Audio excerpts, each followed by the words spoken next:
Umat Tuhan yang terkasih dalam Yesus Kristus, Salam. Jumpa lagi pada hari ini 19 November 2022 dari Pastori 4 Jemaat Koinonia Kupang. Saya menyapa umat Tuhan, salam damai sejahtera. Saya mengajak kita untuk menyatakan syukur kita kepada Tuhan dan mendengarkan kebenaran firman-Nya. Mari kita berdoa. Tuhan Yesus, kami sungguh membutuhkan firman-Mu. Karena itu datanglah dan memberkati kami sekalian. Dalam nama Yesus Kristus, firman yang hidup itu, padamu kami berdoa dan menyambut firman-Mu. Amin. Umat Tuhan yang terkasih dalam Yesus Kristus, kita membaca kebenaran firman Allah di dalam Injil Matius pasalnya yang ke-8, ayat yang ke-23 sampai dengan ayatnya yang ke-27. Beginilah bunyi firman Allah. Angin ribut diredakan. Lalu Yesus naik ke perahu dan murid-muridnya pun mengikutinya. Sekonyong-konyong mengamuklah angin ribut di danau itu, sehingga perahu itu ditimbus gelombang. Tetapi Yesus tidur. Maka datanglah murid-muridnya membangunkan dia, katanya, "Tuhan, tolonglah, kita binasa." Ia berkata kepada mereka, "Mengapa kamu takut? Kamu yang kurang percaya?" Lalu bangunlah Yesus menghardik angin dan danau itu. Maka danau itu menjadi teduh sekali. Dan heranlah orang-orang itu, katanya, "Orang apakah dia ini? Sehingga angin dan danau pun taat kepadanya." Bapak, Ibu, saudara-saudara yang terkasih di dalam Yesus Kristus, kita masih dalam suasana merayakan bulan lingkungan hidup. Dan pada ibadah utama minggu besok itu adalah minggu yang terakhir dalam perayaan bulan lingkungan hidup. Dan malam ini saya mengajak kita untuk belajar dari kebenaran firman Allah di dalam Injil Matius pasal yang ke-8, khususnya ayat yang ke-23 sampai dengan ayatnya yang ke-27. Kita tahu bahwa di saat gereja merayakan bulan lingkungan hidup, maka di minggu yang terakhir ini dikenal sebagai gereja merayakan Minggu Kristus Raja, sebagai sebuah pengakuan dari gereja bahwa Yesus Kristus itu adalah Raja semesta alam. Dialah Raja atas segala ciptaan, baik itu manusia, dunia dan alam semesta. Dialah satu-satunya Raja yang berkuasa. Dan kepada Dialah semua mesti datang dan berserah penuh kepadanya, dan sungguh-sungguh mengaku Dia adalah Tuhan dan Raja di atas segala raja, yang berkuasa dan memimpin kehidupan dunia dan umat manusia. Kalau kita memperhatikan bagian kitab suci ini, maka kita sedang belajar sebuah kisah di mana Yesus yang adalah Raja di atas segala raja itu tengah menunjukkan kemahakuasaannya kedaulatannya sebagai raja di atas segala raja itu, atas segenap ciptaan di muka bumi ini. Dikisahkan bahwa saat itu Yesus mengajak murid-muridnya untuk mereka boleh menyeberang ke seberang, melewati Danau Galilea untuk melakukan lagi berbagai pelayanan bagi umat manusia, untuk mewartakan hal kerajaan sorga bagi umat manusia di bumi ini. Tetapi di dalam pelayanan mereka dikisahkan bahwa sekonyong-konyong datanglah angin dan badai menerpa perahu yang ditumpangi oleh Yesus dan murid-muridnya. Sehingga keadaan itu menurut para murid membahayakan keselamatan bagi Yesus dan murid-muridnya. Di dalam bacaan tadi dengan jelas murid-murid itu berbicara kepada Yesus, katanya, "Tuhan, tolonglah kita binasa." Di sini kita sedang melihat bahwa murid-murid merasakan bahwa badai yang tengah menerpa itu bukan saja membahayakan bagi kehidupan mereka sebagai para murid, tetapi juga membahayakan keberadaan Yesus yang saat itu tengah bersama-sama dengan mereka. Dan itu jelas di dalam perkataan murid-murid kepada Yesus. "Tuhan, tolonglah kita binasa." Bapak, Ibu, saudara-saudara yang terkasih di dalam Yesus Kristus, dalam peristiwa itu hal pertama yang dilakukan oleh Yesus adalah mengingatkan kepada para murid supaya mereka mesti sungguh-sungguh percaya dan bertumbuh dalam iman yang sungguh-sungguh kokoh kepada Yesus Kristus. Di sini kita bisa dapat belajar satu hal yang penting, bahwa di saat kita mengalami berbagai cobaan dan tantangan dalam kehidupan kita, maka hal pertama yang perlu kita perhatikan dan kita perbaiki adalah apa sesungguhnya relasi kita dengan Tuhan. Dan bagaimana dengan keberimanan kita kepada Tuhan yang kita imani di dalam kehidupan ini. Apakah kita sedang sungguh-sungguh beriman kepada Tuhan, atau kita masih ada dalam keraguan dan percaya kita untuk mengendalikan kedaulatannya di dalam hidup kita. Ini menjadi penting untuk kita perhatikan, karena ternyata di saat murid-murid bersama dengan Yesus menghadapi badai di Danau Galilea itu, hal pertama yang diurus oleh Yesus adalah berhubungan dengan kepercayaan para murid kepada Tuhan. Kalau demikian, pada saat kita mengalami berbagai permasalahan dan badai kehidupan ini,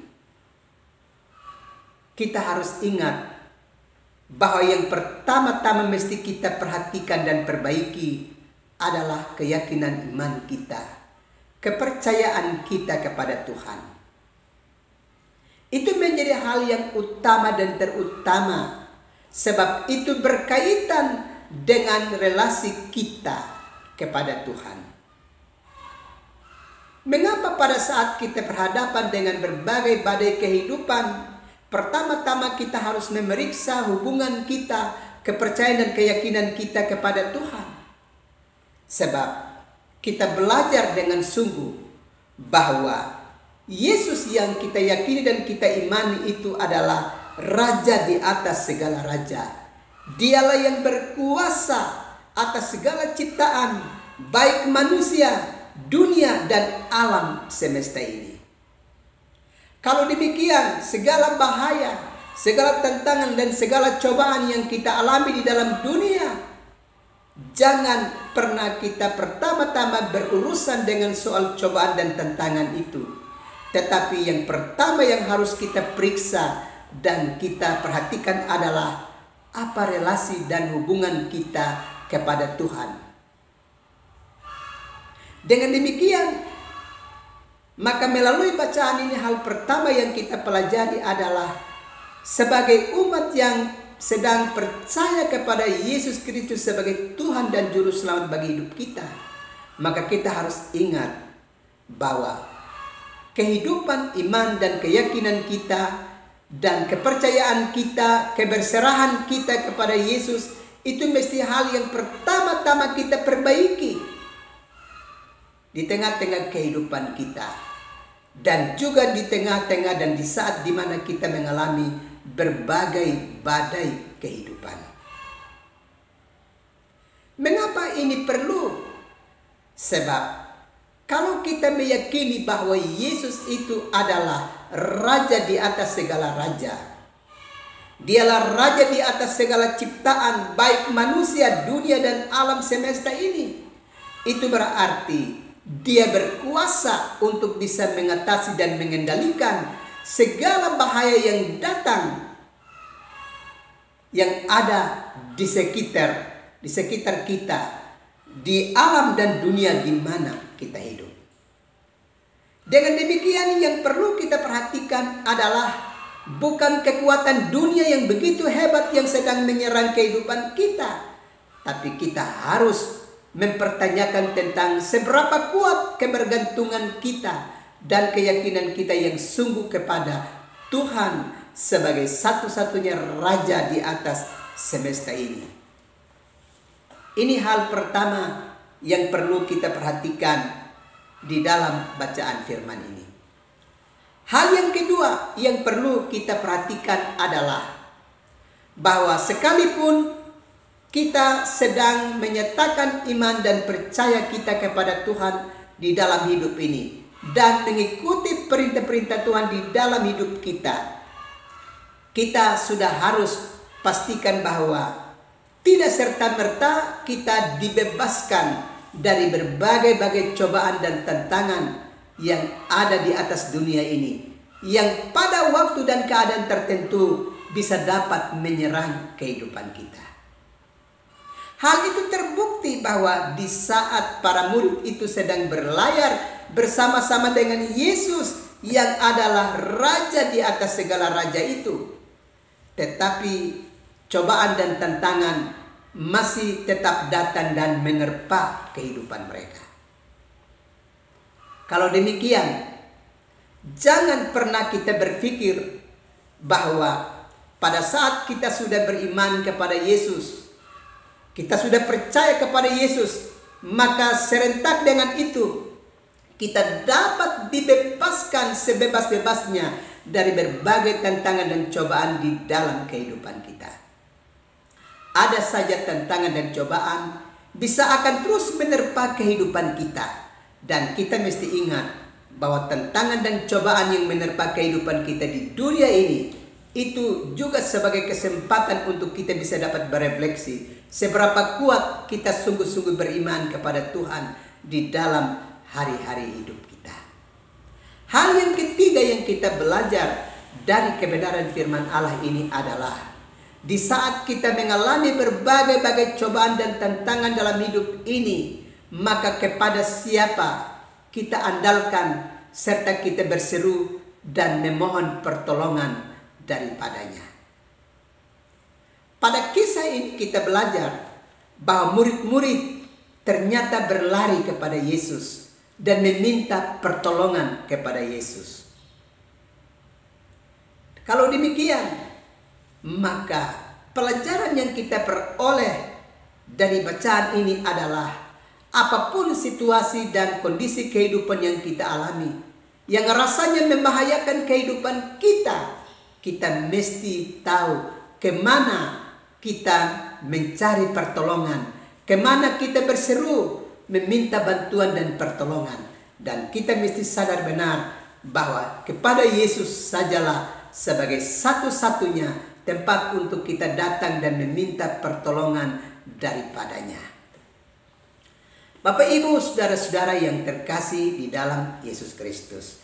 Hal yang keempat yang kita belajar dari kebenaran firman Allah ini adalah bahwa jangan pernah kita menjadikan segala sesuatu yang kasat mata di alam semesta ini menjadi sandaran bagi kehidupan kita. Apalagi itu bisa dapat menyelamatkan kehidupan kita. Kalau kita belajar dari kebenaran firman Allah ini, ternyata hanya ada satu raja dan penguasa di semesta ini, yakni Yesus Kristus. Justru padanya segala yang nampak kasat mata di atas dunia ini, bahkan yang tidak kasat mata pun tunduk dan taat kepadanya. Dengan demikian, jangan pernah kita mencoba untuk menjadikan sesuatu yang ada di alam semesta ini sebagai sesuatu yang menyelamatkan kita, yang olehnya kita menjadikannya menjadi sumber pertolongan dan sandaran hidup kita. Hanya ada satu sandaran hidup, yaitu Yesus Kristus. Dialah yang mesti menjadi alamat bagi kita, menjadi sandaran bagi kehidupan kita selagi Tuhan berkenan kita hidup di dalam dunia ini. Sebab toh pada akhirnya kita akan kembali untuk bersama-sama dengan Dia di dalam kerajaan Allah, di dalam sorga rumah Bapa. Karena itu, jadikanlah Yesus sebagai satu-satunya sandaran bagi hidup kita.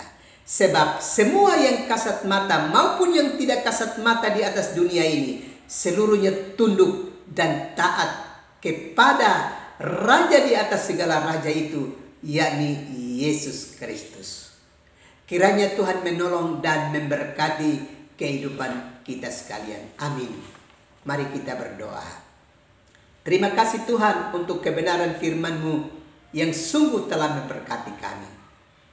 Hari ini kami bersyukur kami sudah berada di hari Sabtu, sebagai hari persiapan bagi kami, sebagai umat percaya, supaya besok kami bisa bawa hidup kami ke hadapan hadirat Tuhan, supaya di dalam ibadah utama kami bersama-sama umat percaya menyembah hadirat-Mu yang kudus. Karena itu berkati para pendeta, berkati majelis jemaat, dan berkati juga seluruh umat Tuhan, supaya besok kami bisa ambil bagian bersama dalam ibadah utama di gereja di mana kami menjadi bagiannya. Terima kasih Tuhan. Kami akan beristirahat malam ini. Datanglah dan memberkati kami sekalian. Dalam nama Yesus Kristus kami berdoa. Amin. Umat Tuhan yang terkasih dalam Yesus Kristus, ingat, besok ambil bagian dalam ibadah utama di gereja Tuhan, di mana umat Tuhan menjadi bagiannya. Dan kepada rekan-rekan selaku pelaku pelayanan, para pendeta dan majelis jemaat, persiapkanlah dirimu untuk berdiri atas nama-Mu untuk mewartakan warta keselamatan. Tuhan pasti memperlengkapi kita dengan hikmat surgawi. Selamat malam dan selamat beristirahat. Salam.